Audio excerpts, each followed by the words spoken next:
മഴ തോരാതെ പെയ്തൊഴിഞ്ഞ ഒരു വൈകുന്നേരം. ആകാശം കരിമേഘങ്ങൾ കൊണ്ട് പുതച്ചു കിടക്കുകയാണ്. സൂര്യൻ എവിടെയോ ഒളിച്ചിരിക്കുന്നു. വീടിൻ്റെ മുറ്റത്തെ ചുവന്ന മണ്ണിലേക്ക് മഴവെള്ളം അരിച്ചു കയറി ഒരു കുഴമ്പ് പരുവത്തിലായിരിക്കുന്നു.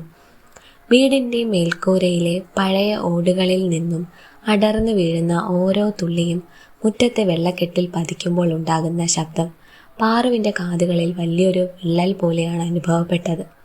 ഓരോ ശബ്ദവും അവളുടെ നെഞ്ചിലെവിടെയോ ആഞ്ഞ് കൊത്തുന്നത് പോലെ. അത് അവളുടെ പേടിപ്പെടുത്തുന്ന ഹൃദയമിടിപ്പിൻ്റെ താളത്തോട് ചേർന്ന് നിൽക്കുന്നു. വീടിനുള്ളിലെ മങ്ങിയ മഞ്ഞ വെളിച്ചം അവിടെ ഒരു വിഷാദം നിറച്ചു നിർത്തി.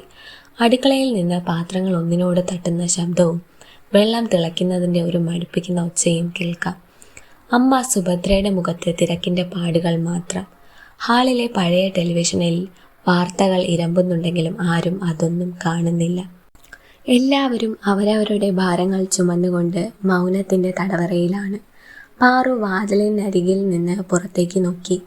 തോളിൽ തൂങ്ങിക്കിടക്കുന്ന സ്കൂൾ ബാഗിന് അന്ന് അമിതമായ ഭാരം അനുഭവപ്പെട്ടു.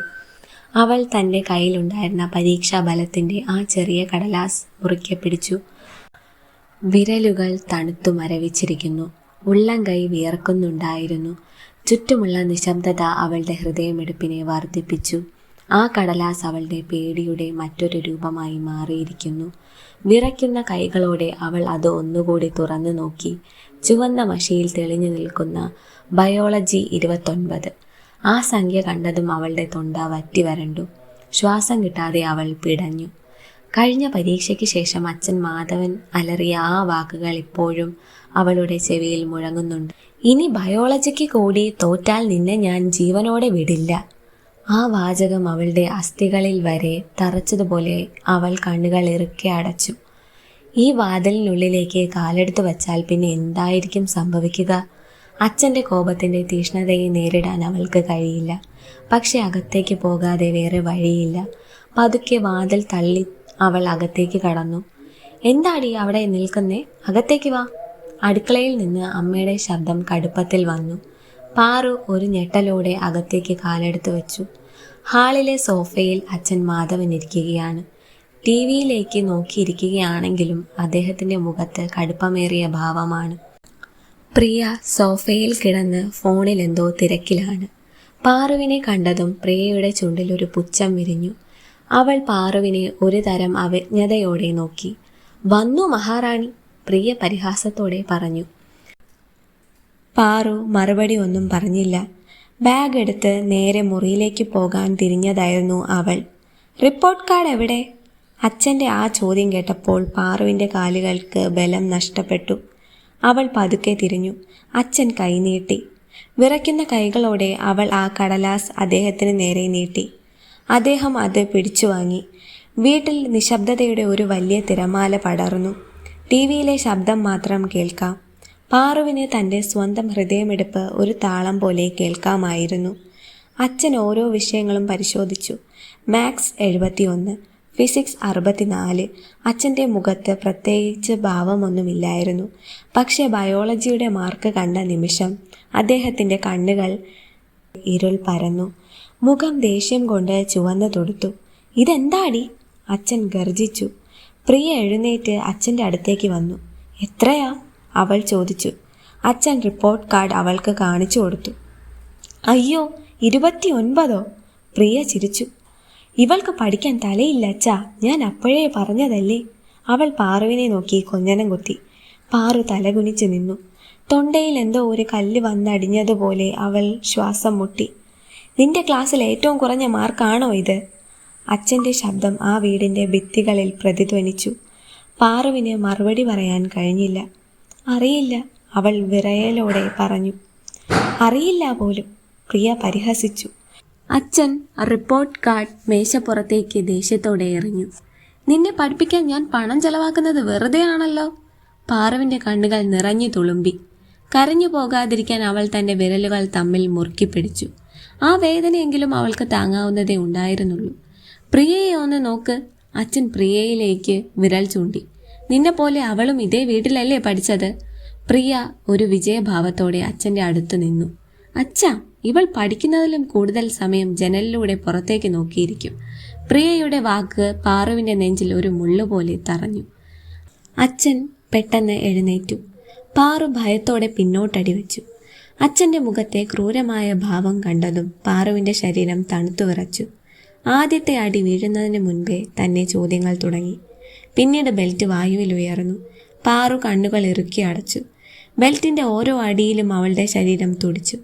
വേദന കത്തിയെരിഞ്ഞ് ശരീരത്തിലൂടെ പാഞ്ഞു. അവൾ അറിയാതെ ഉച്ചത്തിൽ നിലവിളിച്ചു. അച്ഛാ! അവൾ കരച്ചിലിനിടയിൽ കെഞ്ചി. എൻ്റെ ജീവിതം നശിപ്പിക്കാൻ ഇറങ്ങിയതാണോ നീ? അച്ഛൻ വീണ്ടും അടിച്ചു. പാറു കൈകൊണ്ട് മുഖം മറയ്ക്കാൻ ശ്രമിച്ചു.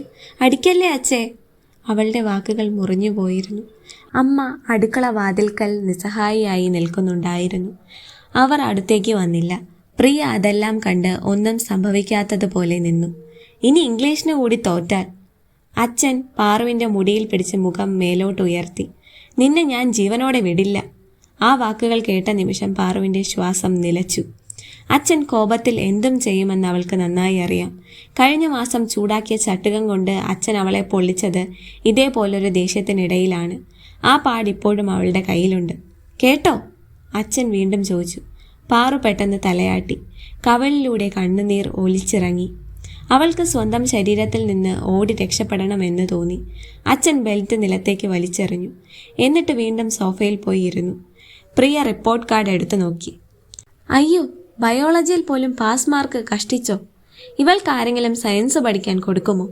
പ്രിയ വീണ്ടും ചിരിച്ചു. പാറു പതുക്കെ നിലത്ത് നിന്ന് എഴുന്നേറ്റു. കണ്ണുകൾ നിറഞ്ഞു കാണാൻ കഴിയാത്തത് കൊണ്ട് അവൾക്ക് മുന്നിലെ കാഴ്ചകൾ മങ്ങിയിരുന്നു. റിപ്പോർട്ട് കാർഡ് എടുക്കാൻ കുനിഞ്ഞപ്പോൾ പ്രിയ അത് തട്ടിയെടുത്ത് മാറ്റിവെച്ചു. ഇത് ഞാൻ വയ്ക്കാം, ഇല്ലെങ്കിൽ ഇവൾ കീറിക്കളയും. അച്ഛൻ പ്രിയയെ നോക്കി. അദ്ദേഹത്തിൻ്റെ മുഖത്ത് അപ്പോൾ ഒരു തരം സ്നേഹം വിരിഞ്ഞിരുന്നു. അത് കണ്ടപ്പോൾ പാറുവിൻ്റെ നെഞ്ച് വീണ്ടും വേദനിച്ചു.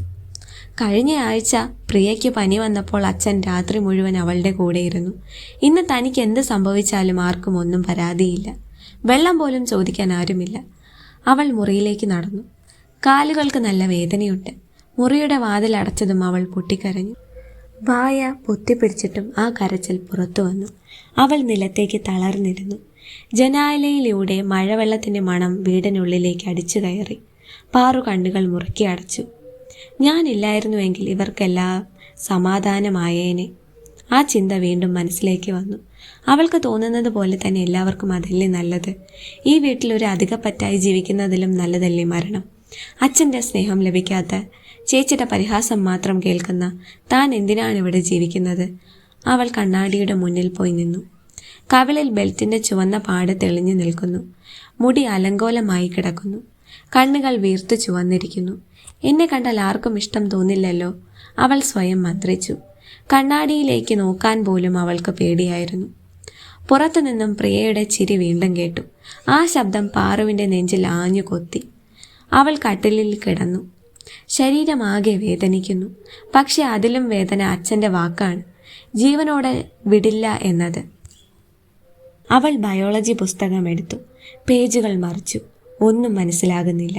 കണ്ണുനീർ ആ പുസ്തകത്തിൻ്റെ താളുകളിൽ വീണു നനഞ്ഞു. എന്താ എനിക്കൊന്നും പഠിക്കാൻ പറ്റാത്തത്? അവൾ പരിഭവത്തോടെ സ്വയം ചോദിച്ചു. വീടിൻ്റെ ചുമരുകൾ തന്നെ ഞെരുക്കുന്നത് പോലെ അവൾക്ക് തോന്നി. ഈ വീടൊരു ജയിലാണോ? അല്ല, ജയിലിൽ എങ്കിലും ഒരു സമാധാനമുണ്ടാകും. ഇവിടെ ആ സമാധാനം പോലും തനിക്ക് അന്യമാണ്. അവൾ വീണ്ടും ഡയഗ്രാം വരയ്ക്കാൻ പേനയെടുത്തു. കൈ വിറയ്ക്കുന്നുണ്ടായിരുന്നു. വരകളെല്ലാം വളഞ്ഞു. ദേഷ്യം സഹിക്ക വയ്യാതെ അവൾ പേന ദൂരേക്ക് എറിഞ്ഞു. അച്ഛൻ കേട്ടോ എന്ന് പേടിച്ച് അവൾ വാതിലിലേക്ക് നോക്കി. ആരും വന്നില്ല. അവൾ ആശ്വാസത്തോടെ ശ്വാസം വിട്ടു. പുറത്ത് വീണ്ടും മഴ കനത്തു. അവൾ ജനലിനരികിൽ ചെന്നു നിന്നു. മുറ്റത്തെ വെള്ളക്കെട്ടിലേക്ക് നോക്കി അവൾ ആഗ്രഹിച്ചു, ആ മഴ പെയ്തെല്ലാം കഴുകി കളഞ്ഞിരുന്നുവെങ്കിൽ. മനസ്സ്, ശരീരം, പേടി എല്ലാം. അവൾ കണ്ണുകൾ അടച്ചു. ആ ഇരുട്ടിലും ഒരു ചെറിയ വെളിച്ചം അവൾ ആഗ്രഹിച്ചു. ആ ആഗ്രഹം വെറുതെയാണെന്ന് അവൾക്കറിയാം. ആരും തന്നെ സ്നേഹിക്കാൻ ഇവിടെയില്ല. എല്ലാവർക്കും പ്രിയയാണ് വലുത്. പ്രിയയുടെ മിടുക്കും പ്രിയയുടെ സൗന്ദര്യവുമാണ് അവരുടെ ലോകം. തന്നെ ആർക്കും വേണ്ട. തൻ്റെ കരച്ചിൽ ആരും കേൾക്കുന്നില്ല. തൻ്റെ വേദന ആരും കാണുന്നില്ല. താനൊരു ശൂന്യതയാണ്. ആ ശൂന്യതയിൽ അലിഞ്ഞു ചേരാൻ അവൾ ആഗ്രഹിച്ചു. അപ്പോഴാണ് കട്ടിലിൽ കിടന്ന ഫോൺ വൈബ്രേറ്റ് ചെയ്തത്. പാറു ഞെട്ടിപ്പോയി. പഴയൊരു ഫോണാണ്. പ്രിയ ഉപയോഗിച്ച് പഴയതായപ്പോൾ അത് പാറുവിന് കിട്ടിയതാണ്. അജ്ഞാതമായ നമ്പറിൽ നിന്നാണ് കോൾ. അവൾ അത് മടിച്ചെടുത്ത് നോക്കി. അതിലൊരു സന്ദേശമുണ്ടായിരുന്നു. ആ വരികൾ വായിച്ച നിമിഷം അവളുടെ ശ്വാസം തന്നെ നിലച്ചു പോയതുപോലെ തോന്നി. നാളെ സ്കൂൾ കഴിഞ്ഞ് ലാബിലേക്ക് വരണം. ആരും അറിയരുത്. അറിഞ്ഞാൽ പിന്നെ എന്താ ഉണ്ടാവുക എന്ന് ഞാൻ പറയാതെ തന്നെ നിനക്കറിയാമല്ലോ. ബയോളജി സാറിൻ്റെ വോയിസ് മെസ്സേജാണ്. അവൾ അത് വീണ്ടും വീണ്ടും കേട്ടു. നാളെ ലാബിലേക്ക് വരണം. ആരും അറിയരുത്. അവൾക്കൊന്നും മനസ്സിലായില്ലെങ്കിലും ആ സന്ദേശം കണ്ട നിമിഷം ഒരു തരം ഭയവും ജിജ്ഞാസയും അവളുടെ ഉള്ളിൽ നിറഞ്ഞു. സ്കൂളിലെ ലാബ്, അവിടെ എന്താണ് തനിക്കുള്ളത്? എന്തിനാ വിളിക്കുന്നത്? ഈ ഇരുട്ടിൽ തനിക്ക് കിട്ടിയ ഏക സന്ദേശം. ആ സന്ദേശത്തിൽ എന്തോ ഒളിഞ്ഞിരിപ്പുണ്ട്. അത് അച്ഛൻ്റെ ഭീഷണിയിൽ നിന്നും തന്നെ രക്ഷിക്കുമോ, അതോ കൂടുതൽ ആപത്തിലേക്ക് തള്ളിയിടുമോ? അവൾക്കറിയില്ല. അവൾ ഫോൺ കട്ടിലിലേക്ക് തന്നെ തിരിച്ചു വെച്ചു. ജനലിലൂടെ പുറത്തേക്ക് നോക്കി അവൾ അങ്ങനെ തന്നെ നിന്നു. നാളെ എന്ത് സംഭവിക്കും എന്നതിനെക്കുറിച്ച് ചിന്തിക്കാൻ പോലും അവൾക്ക് കഴിഞ്ഞില്ല. ഒരു പക്ഷേ നാളെ തനിക്കൊരു പുതിയ ലോകം ലഭിച്ചേക്കാം, അല്ലെങ്കിൽ താൻ കൂടുതൽ ഇരുട്ടിലേക്ക് പതിച്ചേക്കാം. എന്തു തന്നെ ആയാലും ഈ നിമിഷം അവൾക്ക് അതൊന്നും ചിന്തിക്കാൻ കഴിഞ്ഞില്ല. അവൾ വീണ്ടും കട്ടിലിലേക്ക് മറിഞ്ഞു കിടന്നു. കണ്ണുനീർ തുടച്ചു കളയാൻ പോലും അവൾക്ക് തോന്നിയില്ല. മഴ വീണ്ടും ശക്തിപ്പെട്ടു. ആ മഴയുടെ ശബ്ദത്തിൽ അവൾ സാവധാനം ഉറക്കത്തിൽ വഴുതി വീണു. ആ ഉറക്കത്തിൽ അവൾ ഒരു സ്വപ്നം കണ്ടു. ആ സ്വപ്നത്തിൽ അച്ഛൻ തന്നോട് സ്നേഹത്തോടെ സംസാരിക്കുന്നു, പ്രിയ തന്നെ കെട്ടിപ്പിടിക്കുന്നു. അതൊരു സുന്ദരമായ സ്വപ്നമായിരുന്നു. പക്ഷെ കണ്ണു തുറന്നപ്പോൾ കണ്ടത് പഴയ ഇരുണ്ട മുറിയും കവളിലെ ബെൽറ്റ് പാടും മാത്രം. ജീവിതം എത്ര ക്രൂരമാണ്. പാറു വീണ്ടും കണ്ണുകൾ അടച്ചു. നാളേക്ക് വേണ്ടി കാത്തിരുന്നു. ഒരു ചെറിയ പ്രതീക്ഷ.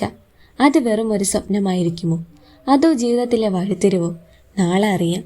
ആ സന്ദേശം അവളുടെ ഉള്ളിൽ ഒരു ചെറിയ തിരുനാളം പോലെ തെളിഞ്ഞു നിന്നു. ആ തിരുനാളം അണഞ്ഞു പോകാതെ അവൾ സൂക്ഷിച്ചു. നാളെ അവൾ ലാബിലേക്ക് പോകും. അവിടെ തനിക്കായി എന്താണുള്ളതെന്ന് അവൾ കണ്ടെത്തും. അതായിരിക്കും തൻ്റെ ജീവിതത്തിലെ ഏറ്റവും വലിയ തീരുമാനം. അവൾക്ക് ഭയമുണ്ടായിരുന്നു, എങ്കിലും ഉള്ളിൽ എന്തോ ഒരു ആകാംക്ഷ. ആ ആകാംക്ഷ അവളെ ഉറങ്ങാൻ അനുവദിച്ചില്ല. അവൾ ജനലിലൂടെ പുറത്തേക്ക് നോക്കി നിന്നു. ആ ഇരുട്ടിൽ മഴ ഇപ്പോഴും പെയ്യുന്നുണ്ടായിരുന്നു. അവൾക്ക് വേണ്ടി, അവളുടെ സങ്കടങ്ങൾക്കായി. ഈ രാത്രി അവൾക്കൊരു വലിയ പാഠം നൽകി. ജീവിതം എന്നാൽ ഇത്രയേ ഉള്ളൂ, വേദനയും സങ്കടവും. എങ്കിലും നാളെ എന്തെങ്കിലും മാറുമെന്ന പ്രതീക്ഷയോടെ അവൾ ഉറക്കത്തിലേക്ക് ആഴ്ന്നുപോയി.